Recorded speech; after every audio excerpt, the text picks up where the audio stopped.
Hello everyone! Before 2024 ends, I'd like to share with my followers the two kinds of celebration we have, Filipino style and English style, when we celebrate Christmas in St. Albans, UK. So, December 25, we decided na mag-prepare ng Filipino style. So, ito na nga, gumawa si Habi ng lechon belly, Filipino spaghetti Spaghetti ni style. Daddy. Ano pa yung mga ano niya, yung specialty ng nanay niya na Filipino pork ribs, style. tsaka yung mga prawns. Yun. 'Di ba? Pag tayo mga Pilipino, iba kasi tayo eh. Lahat ng mga paborito nating pagkain pag sa Pasko, hinahanda natin yung mga pagkain na gusto natin at nilalapag natin sa hapagkainan. So, this time, ito yung napili naming pagkain, lechon belly, spaghetti, pork ribs, prawns, yung isda. At pagkatapos namin kumain, ayun, nag-chill-chill, nag-video, di ba? Ganun naman talaga tayo mga Pilipino. Pagkatapos natin mag-banding, pagkatapos natin kumain, banding, di ba? Mag-video kay, mag-karaoke, ayan, masayang-masaya na tayo. And while sa English style naman nila na Christmas, ito, pangbaba ko, ayan. Yung bahay naman nila tita is marami ng palamuti ng Christmas, as in mafe-feel mo talaga yung Pasko sa loob ng bahay nila. Ang ganda ng decoration, lahat-lahat nakikita mo sa mga Christmas tree, ang daming gifts. Tapos ito yung table, talagang inaayos nila, ina-arrange talaga nila. At saka curious din ako that time, may nilalagay sila sa table, yung parang puti na nakabalot. Ang tawag pala nun is Christmas cracker. So, balikan natin yung Christmas cracker. So, ito yung mga hinahanda nila, mga kainday-nans. No problem. English style nila na celebration. Ayan, I'm not sure kung ano to siya, in-steam nila yung vegetable or pinapride. Basta si Buntis dyan is nagkukuha lang ng video for the go. Yun lang ang ano ni Buntis dyan.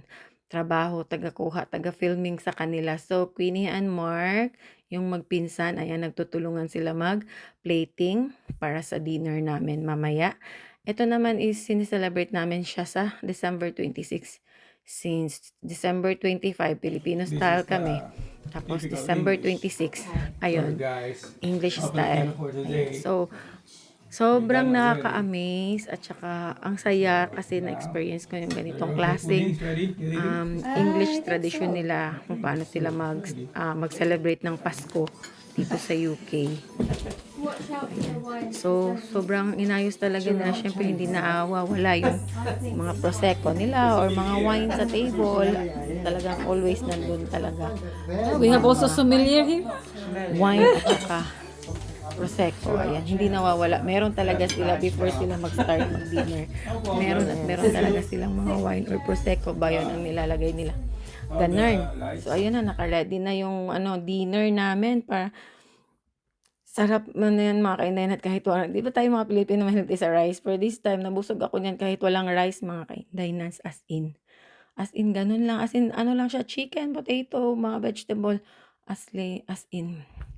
Super sarap ng pagkain na luto nila ng Super Family. So, ayan, nag-start kami mag-dinner. Ayun na nga. Cheers na. Cheers na din kasama si Buntis. Ayan, sobrang bait nitong mga Super Family. Ayan. Bottoms up. Before pala kami nag-start kumain yan. Yes. Ito nga yung sinasabi ko niya, Christmas cracker na sinasabi ko sa inyo. Na-curious ako dyan. Ayan, kinukuha na nila, diba? Kasi hihilahin pala yan. Bago kami kumain, hihilain namin yan. Pag sino yung katabi ko, hihilain niya yung Christmas cracker ko. Tapos sa loob niyan, may letter siya, or may question and answer, may siya tanong about Christmas, about kay Santa Claus. Tapos may mga chocolate sa loob. Tapos susuotin mo yung parang king na nakita mo yung sinuot ko na gold. Ayan, susuot mo yan. Nakakatuwa, as in, natutuwa ako dyan, as in, na-amaze ako. Ang ganito pala yung mga English pala, tradition nila pag nagpasko. As binabasa nila, pagkatapos nila basahin, at pag sinagot nila yung sagot, ayan, start na kumain. Yan sa akin. So, kain na. Enjoy sa dinner na prepare nila. Sobrang sarap at saka ayun, nag-enjoy talaga si Buntis. Grabe, ang saya. Ganito pala talaga sila mag-celebrate. Wow, that's a lot. Mga English people. At ito yung sinasabi ko sa inyo. Yung Christmas pudding chocolate nila. Ayan.